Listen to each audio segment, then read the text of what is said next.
你给我一段时光，留下来想念，记忆中刻下模样，不带走遗忘。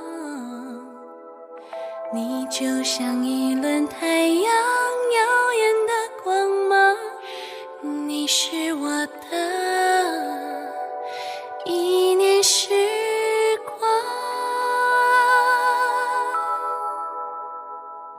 那一个温柔眼神让爱情释放，每一次双手紧扣，心肠也照亮，不再衡量现实与理想的重量，你是我的一念时光。就请你带走我的心，填满柔软的幻想，孤单疲惫都已融化在你微笑的脸庞，从辗转难眠的长夜，领悟未来的图画，绘本里是我们的梦想。你是我的一念时光。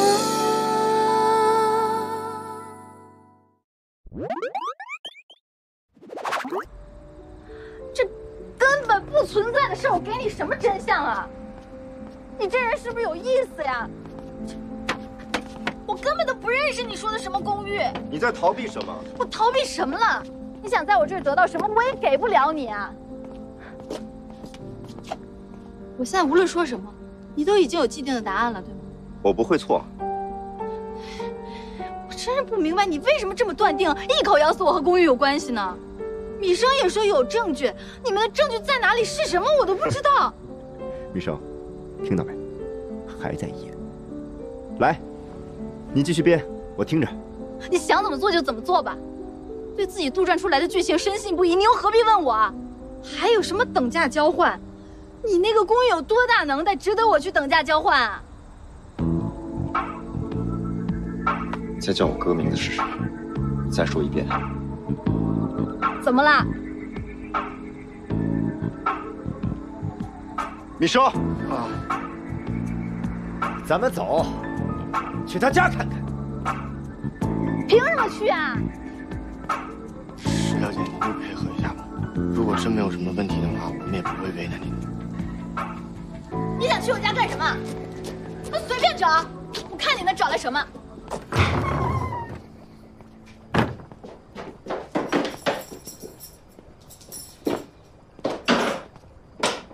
米生，去把他的相册、日记都给我翻出来，还有个人主页之类的，一个都不要落下。肖老板，这是不是不太好？怎么说，人家也是个女孩。随便翻去，我倒是想看看能翻出来什么。我现在很饿，我要吃东西。还站着干嘛？快退啊！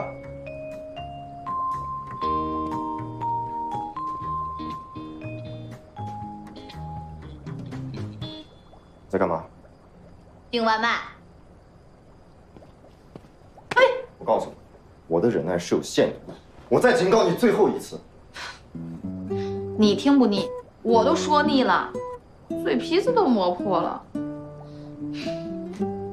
我不认识公寓，我也证明不了我自己。您慢找。你要是高兴呢，你把我这房子拆了都无所谓。哎，你拆了以后，顺便把我也给处理了。正好我还赔不起你的赔偿金呢。你放心，没有人会找我的，也担不了官司。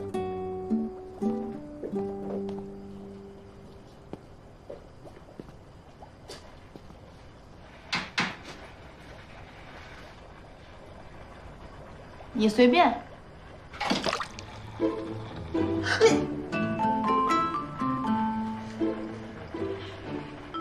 行，起来。干嘛去？我做饭，我这一天肚子都快饿死了。等我有力气了，你再来收拾我。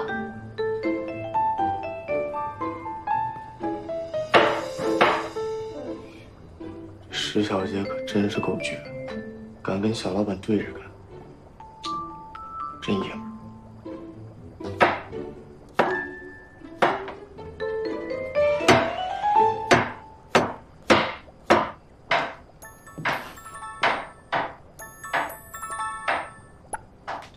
喂，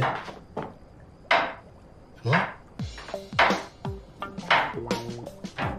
你确定吗？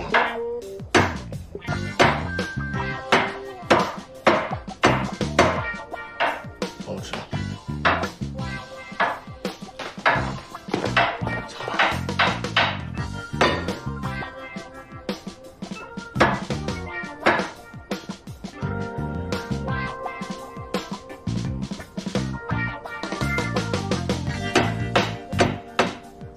属实吗？虽然3月20号石小年在哪确实没有证据可以证实，但3月21号他曾经独自一人出现在木柴附近。我们还调查了他信息链的关系网和行动路线，包括出国、旅行、就职等一切去处，跟龚玉先生完全没有重合的部分，完全没有。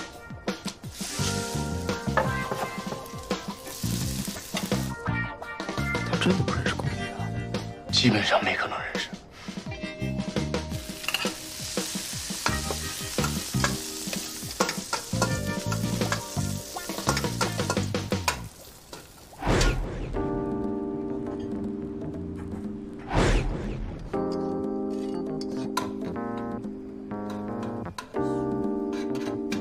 去调查一下那个穆千初，不仅他本人，穆氏集团旗下的所有企业，包括那个未婚妻。 给我深入调查。是。那石小姐呢？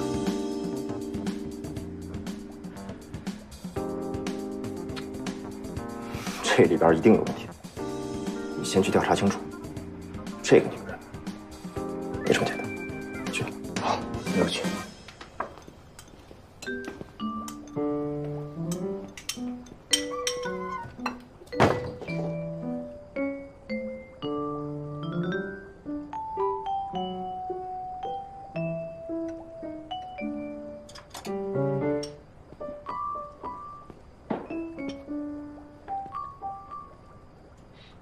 真没出息，被欺负了就只知道哭，真蠢。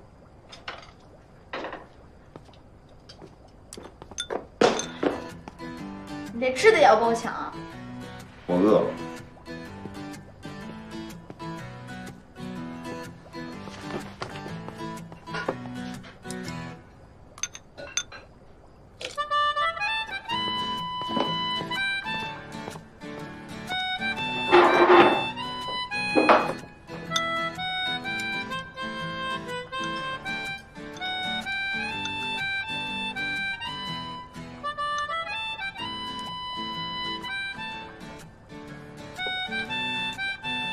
吃饭喽！这是昨天剩下的米饭，外婆觉得扔掉可惜，就用一个鸡蛋重新炒了一下。可是爸爸妈妈说不能吃剩饭剩菜。哎呀，好舒服，想要管他们。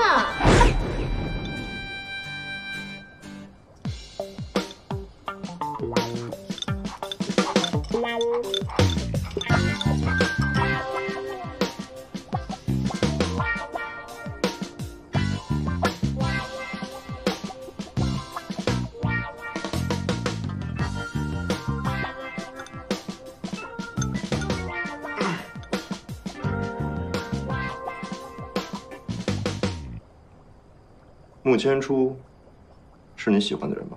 关你什么事儿？你去制造点商业丑闻，等他们企业股价大跌就收购他。你说什么呢？脑子里是不是进水了？你不是不想让他们订婚吗？我就不信出了这么大的事儿，他们还有心情订婚。哼，要我说啊，你就是太蠢了，都被欺负成这样，就只会躲在厨房里哭，真的是蠢到家。拿来！干嘛？说我蠢，别吃蠢人的饭呢。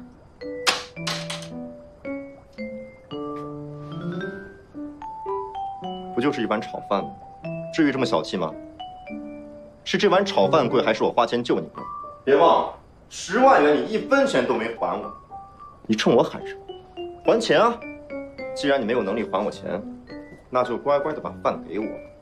不给，不给，不给！拿过来，拿过来！不给！我的饭！你干嘛呀？你干嘛？你给我出去！出去！放开我！你是谁呀你？你有什么特别的？你凭什么要破坏我人生中所有重要的场合？莫名其妙的把我绑走，破坏了我的初审会。我好不容易见到天初了，你又出现了。现在好了，你还在我家跟我抢吃的，吃着我的饭还骂我蠢。你干嘛呀？你走，走啊！放手！走啊！给我经了！放开我！你出不出去？不出去，我喊非礼了。你烦啊！ 3、2，算你狠！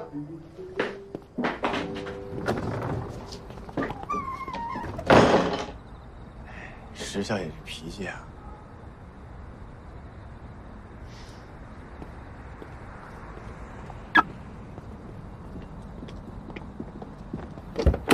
是不是有点过火？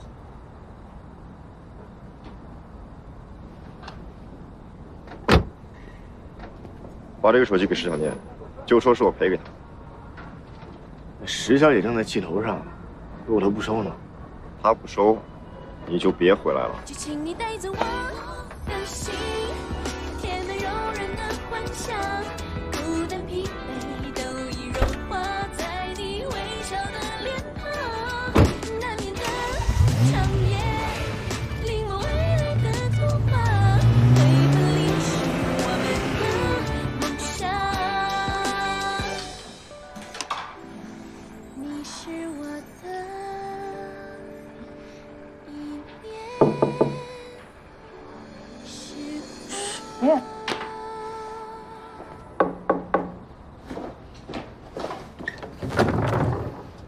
你怎么又回来了？石小姐别生气，我是奉命来送手机的，送完我就走。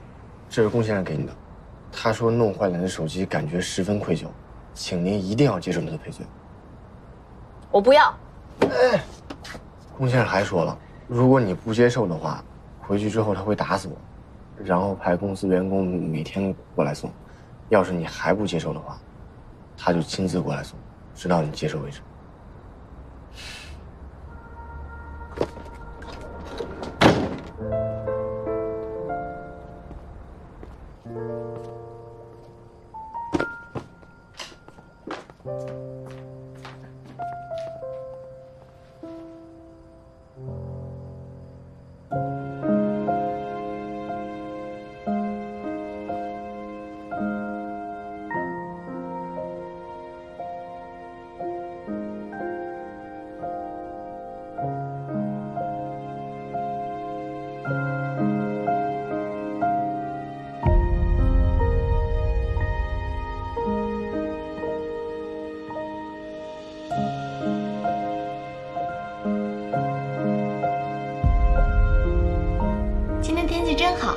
是啊，我以前就想，如果我以后眼睛看得到的话，就一定带你来日记岛看日出。怎么样，我的美少女战士，开心吗？开心，特别开心。等等，拍张照留作纪念。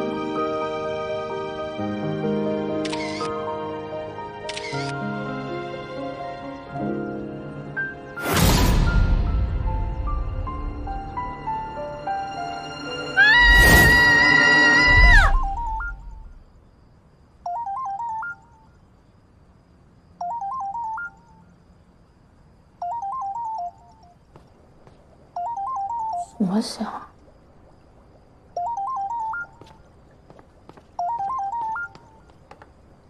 哎，是不是这个？什么声音啊？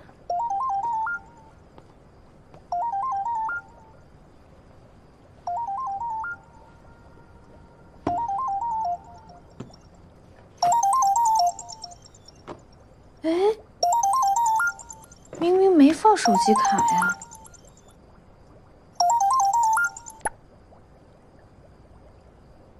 喂，石小姐，你干嘛呢？你怎么才接我电话呀？丸子，你是怎么打进来的？什么？我怎么打过来的？你都关注什么呀？你没看新闻吗？你妹妹石迪和穆千初已经公布订婚了，地点就在日基岛。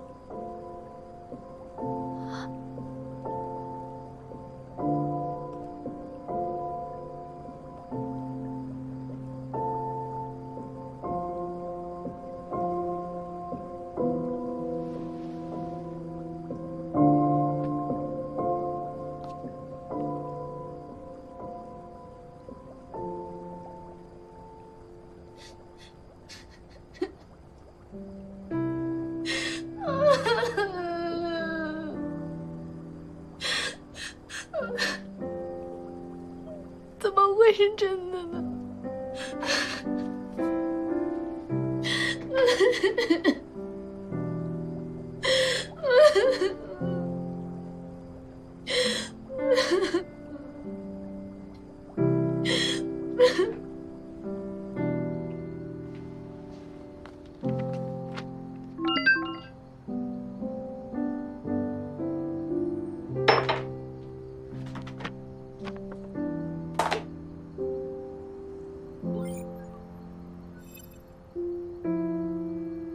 石小念啊，石小念，你果然是一个没出息的人。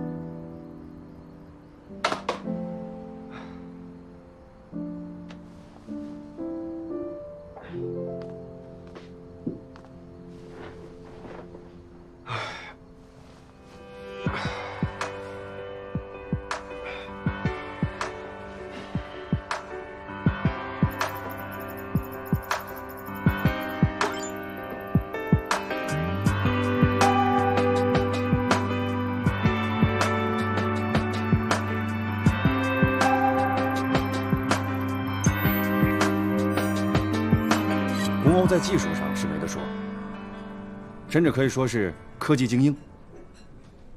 不过，在公司管理上，我怕他是扶不起的阿斗啊。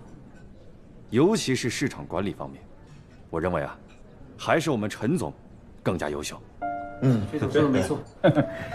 哎呦，薛总啊，你真是过奖了。恩义的今天呢，确实是我和他们两兄弟一起打拼的结果。虽然说刚开始创业的时候，公公还是个毛头小子，但是恩义有这样的成绩，还是功不可没的。我只是担心公寓的事情对他情绪影响很大，多少都会影响到公司的利益。这么说来，现在公寓不在了，恩义总裁的位置又空着。这个总裁的位置，理所当然的就是你。对，说得对，说得太对了。哎呦，各位老总，你们可不能再开我玩笑了啊！我现在全部的心思都放在了新手机的测评上，这些事儿呢以后再说。这样，恩义呢正处在一个危急时刻，接下来我们还有很多合作机会，我们携手并进，再创辉煌，好不好？来，好。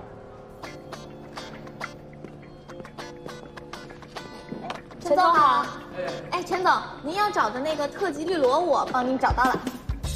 是吗？在哪找到的？保密。对了，陈总，您订的红酒也到了。啊，那你就让他下午，让 Peter 下班以后吧，送到薛总那儿。啊，好，行。那你帮忙，谢谢啊。是。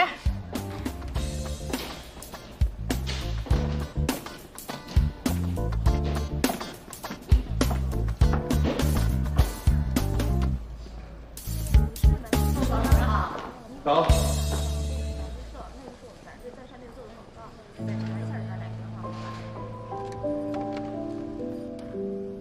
这么多年，你在副总裁的位置上，可真是委屈你了。你的能力是大家有目共睹的。陈总，早上好，今天报案已经放在您的办公桌上了。那我先去忙了。好。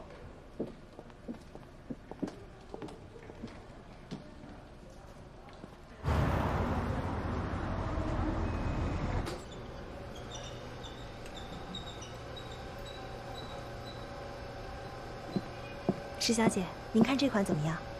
我觉得这款挺适合您的。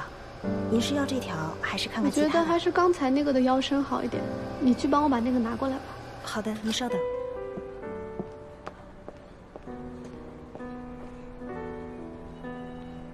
你以为我愿意在这给你演姐妹情深？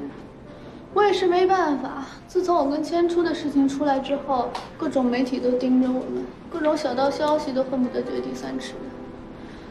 而且我也没骗你，如果我不回应的话，他们迟早会顺藤摸瓜找到爸妈那儿的。你呢，是愿意在这儿配合我一下，还是想要妈妈天天被堵？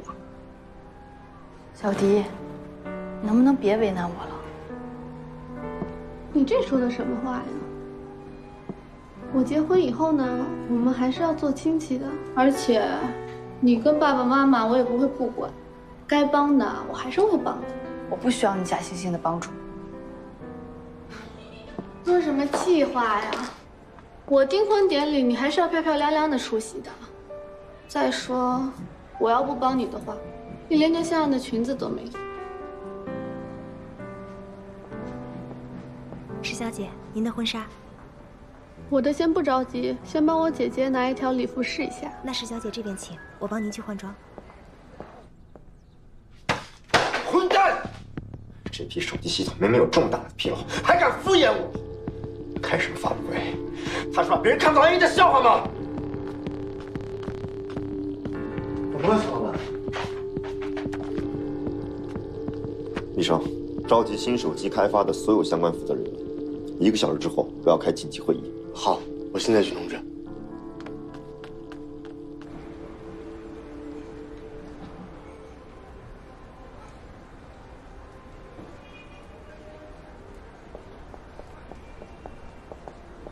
石小姐已经画好了。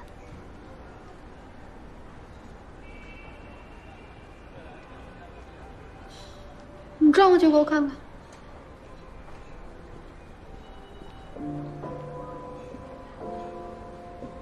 你后背怎么有个疤呀？你去找一件不露肩的给他穿上，露个疤丑死了。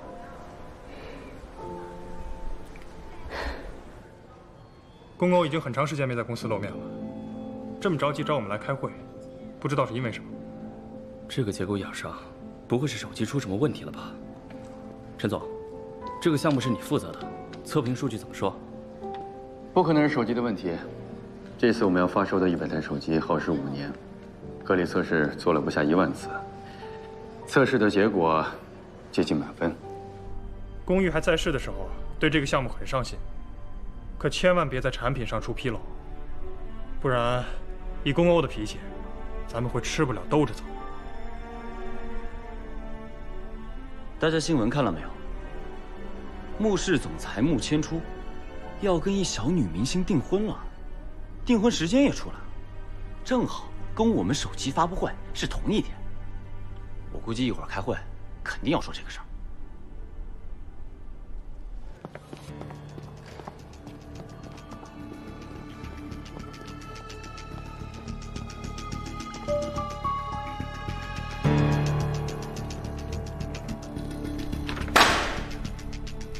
恩义手机的项目研发负责人都有谁？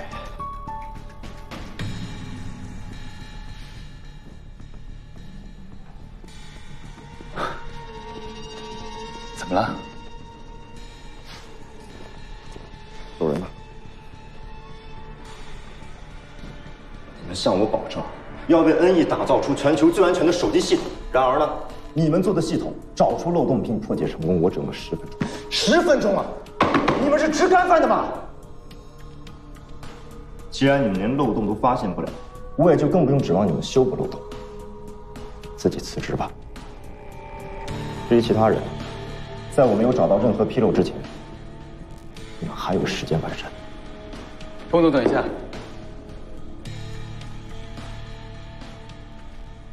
我觉得您的要求稍有点苛刻了。我的确不能保证 NE 手机可以100%的抵御入侵，但以现在的水平来看，它已经做得相当完善了。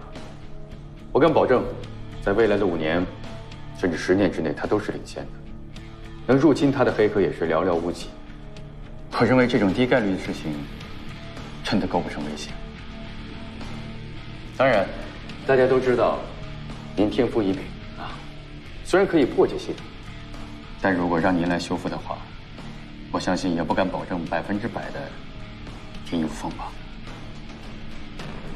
有点意思，那不如我们就赌一下，如果3天之内我把手机修复好，而且在座的各位都找不出任何毛病的话，就滚蛋。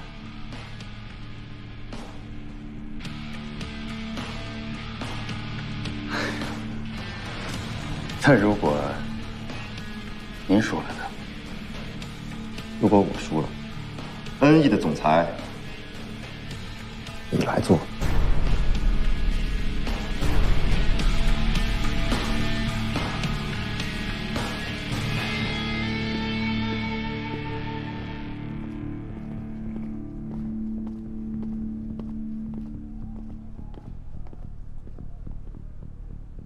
散会。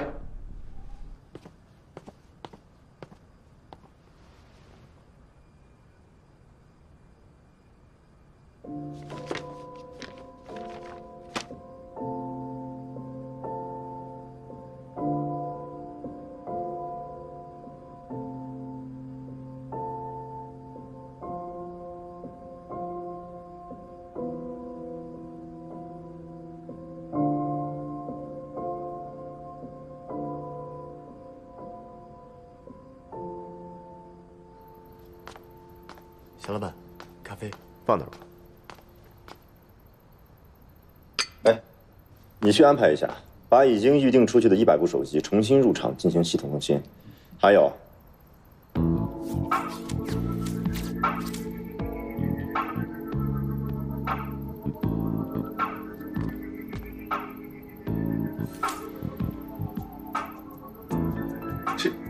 这个石小姐是不眠不休，每分钟都在刷新吧？这个女人真的是。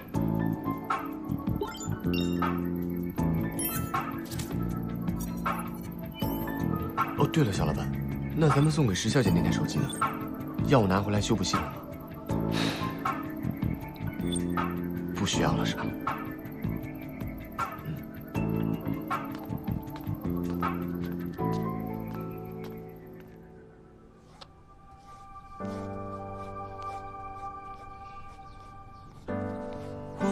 之间有透明的墙，牵引目光探索柔软的窗，颠倒沙漏，是否能倒转时光？你拒绝牵手的邮件，装着送你的全世界。要给就给完全，要收就收全部。可誓言太潦草，领悟太仓促。第一个愿望，希望有一天你的眼睛能好起来，我们一起去日吉岛看世界上最美的日出。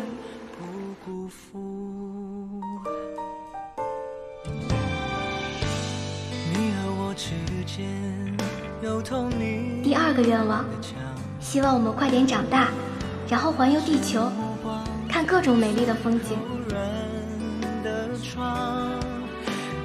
千初，我们永远都在一起，好不好？好，我会永远陪着你。一言为定。好，一言为定。第三个愿望，我希望以后可以当你的新娘子，然后我就可以一直保护你，我会为你变得更加强大。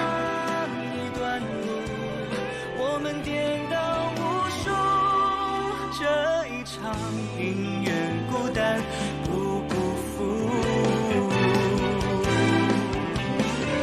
我希望你能够幸福。反正我会一直在你身后。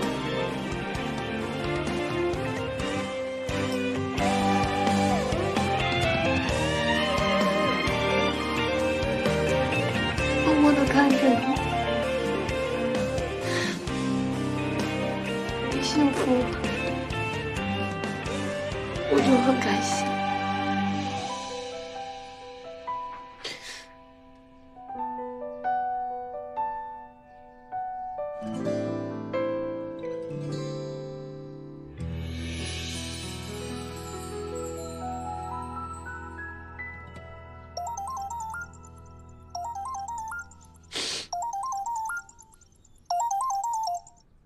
喂，告诉你一个好消息，主编说你的漫画可以出版了，让我们现在过去的。小丸子，我不想出版。为什么呀？这个漫画是我和千初为缘写的，可是现在，千初和史迪就要马上订婚了。我的公司也运转的挺好的，就不出版了。你给我等着！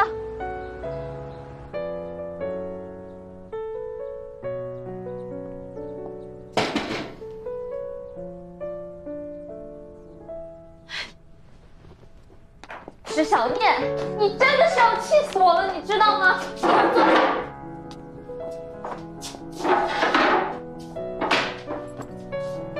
石小念，咱俩刚开始在一块做搭档，你是怎么说的？要在国内高桥留美子，难道你不记得了吗？我记得，漫画是你坚持这么多年以来一直的梦想，不管内容是什么，好歹是你画了这么多年的作品啊，怎么就放弃了？就因为史迪和穆千初？也不光是为了他们俩，还顾虑到我爸和我妈。石小念，你为你们家里放弃了多少事情，你不知道吗？现在还要奉献你的事业，石小念，你的梦想就那么不值一提吗？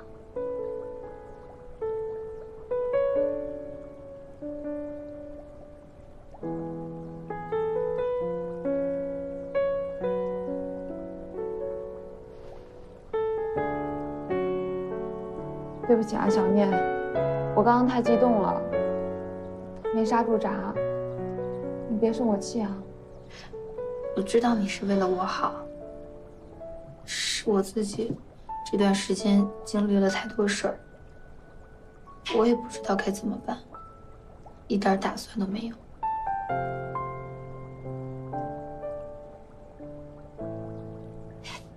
小念，要不然这样，咱们明天先去听听主编怎么说，听听没有什么影响，对吧？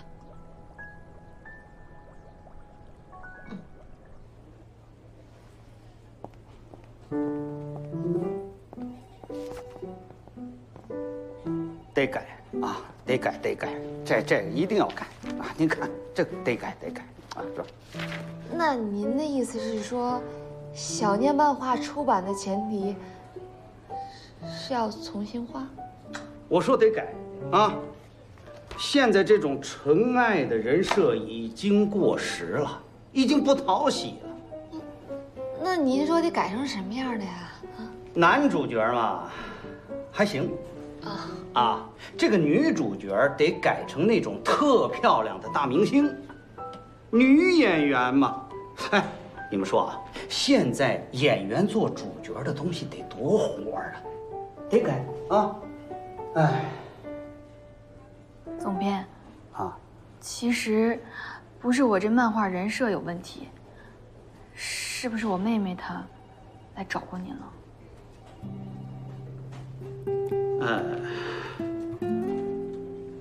你们姐妹俩有什么恩恩怨怨？那我确实不清楚。哎，说实话啊，小聂，你的这个漫画确实画得不错，但是没有名气呀。你也知道，在这个圈里，画得好不是钱，名气才是钱嘛。你看你妹妹现在啊，热度这么高，这么火，对吧？你又是她的亲姐姐。你随便画一点与他有相关的东西，那就能大卖吗？不用了，我是不会改的。哎，我知道，我没名气，没热度。我当时签进来这个出版社，也是因为小丸子力荐。我知道，我签进来以后没出过任何作品，我是很抱歉。可是我从小就学画画，我从小就告诉自己，我一定要做自己内心最想表达的东西，这才是我。我画的东西可能你们觉得无趣，觉得幼稚，可是真正看得懂的人，才会理解那是我自己有我自己情感在里面的，这对于一个漫画者来说不是更重要吗？也许我画了您说的这个题材能小火一把，可是这不是对我来说真正的肯定。对我来说，真正肯定的，是我画自己真正想表达的东西，哪怕它还不被很多人看到。就这样吧，这个漫画我先收回了。本来我也没打算再出版的，正好留作纪念。至于我本人跟贵社创作理念不合，正好合同快到期了，那就此终止吧。我说，你就以你妹妹为原型改一下漫画会死吗？啊，这么好的热度，这么好的机会，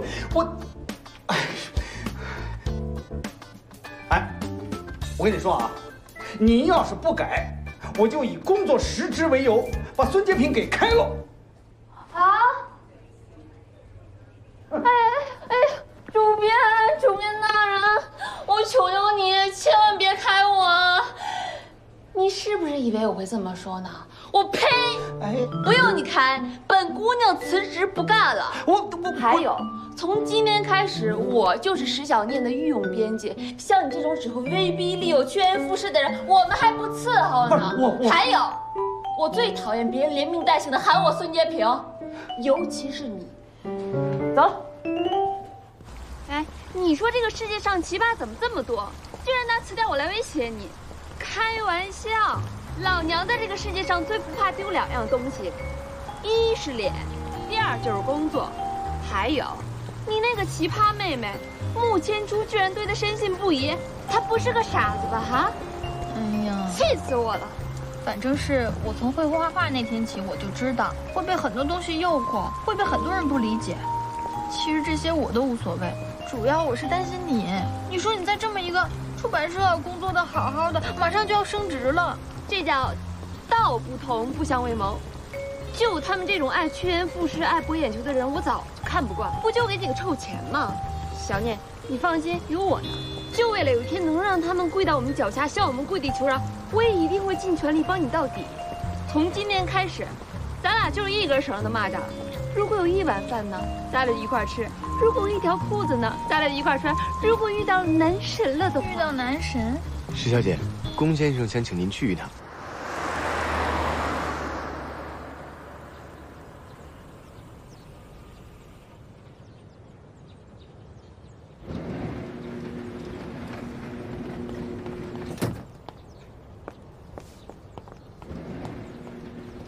这么多东西，太齐全了。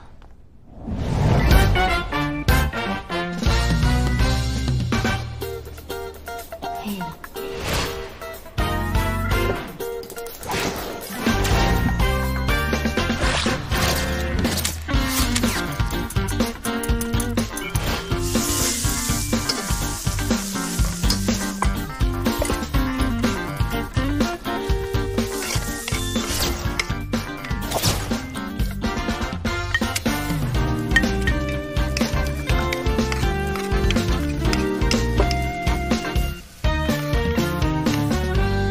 把上面的文件留一下，我等一下去楼上看。好。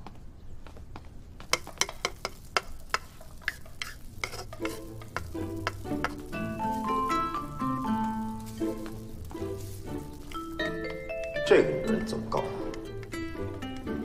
的？不是你让她来做饭的吗？有点不太对劲。您是不是觉得石小姐这次过来不挣扎不反抗，说让做什么就做什么，而且还一副怡然自得的样子，很奇怪，是不是？啊，我刚刚接上石小姐的时候吧，她刚从出版社出来，刚刚陪她编辑逛的时候，听说她之前一直想出版的漫画暂时搁置了，加上她妹妹之前订婚的事儿，可能精神不太正常吧。蠢啊！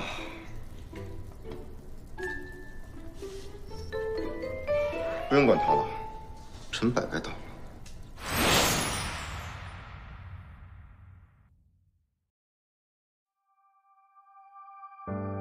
我们都都走过时光的堤岸，谁不是水面另一个倒影？颠倒悲喜，学会遗忘记起。风试着将波折抚平，我试着将一切抹去。我和你之间有透明的墙，坚硬目光探索柔软的窗，颠倒沙漏，是否能倒转时光？你拒绝牵手的邮件，装着送你的全世界。你和我之间有透明的墙，坚硬目光探索柔软的窗，颠倒沙漏，是否能倒转时光？你拒绝牵手的邮件，装着送你的全世界。要给就给完全，要收就收全部。可誓言太潦草，领悟太仓促。那一段路，我们颠倒无数。这一场宁愿孤单，不辜负。